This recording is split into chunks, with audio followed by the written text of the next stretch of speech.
If Russian President Vladimir Putin achieves his goal of ousting the government in Kyiv, the humanitarian and rights crises in Ukraine will only get worse, the top US diplomat warned Tuesday. US Secretary of State Antony Blinken warned the UN Human Rights Council that Russia's premeditated, unprovoked and unjustified attack on Ukraine was creating a dire human rights and humanitarian crisis there. In a pre-recorded video, he also questioned whether Russia should be allowed to hold onto its seat on the Geneva-based council after launching its full-scale invasion of Ukraine on February 24. He said Moscow's violations of international humanitarian law mount by the hour, with Russian strikes hitting schools, hospitals and residential buildings, and destroying critical infrastructure. Civilian buses, cars and even ambulances have been shelled, he said, slamming the monstrous rocket strike that hit an apartment complex in Ukraine's second city Kharkiv on Monday. More than 350 civilians have been killed since the Russian invasion began, including 16 children, according to Ukrainian authorities. Nearly 680,000 people have already fled abroad, the UN Refugee Agency said, estimating that 1 million people are displaced within Ukraine. Blinken warned that, if President Putin succeeds in his stated goal of toppling Ukraine's democratically elected government, the human rights and humanitarian crises will only get worse. Flagrant assault, he pointed to the situation on the Crimean Peninsula, which Moscow annexed in 2014.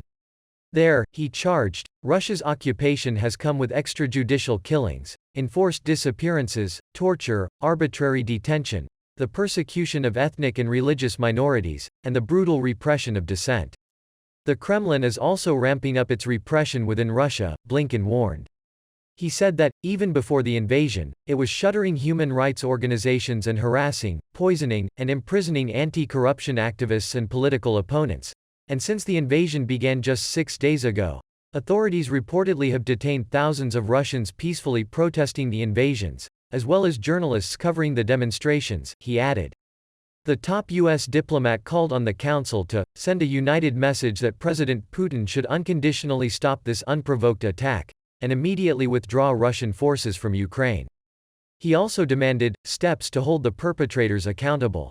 Blinken voiced outrage that a member of the top UN rights body would carry out such a flagrant assault on Ukraine's sovereignty.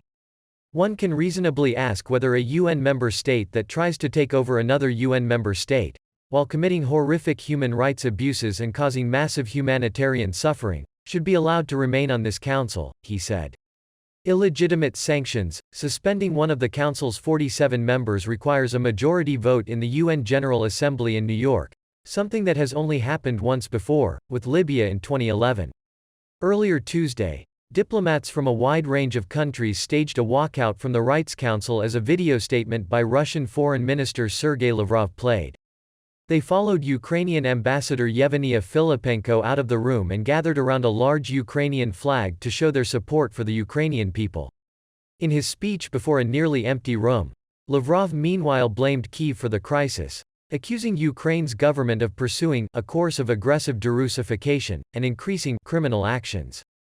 He also slammed the West for the unilateral illegitimate sanctions imposed on his country, blaming them for preventing him from traveling to Geneva in person as planned and thus evading the direct, honest face-to-face dialogue they clearly fear.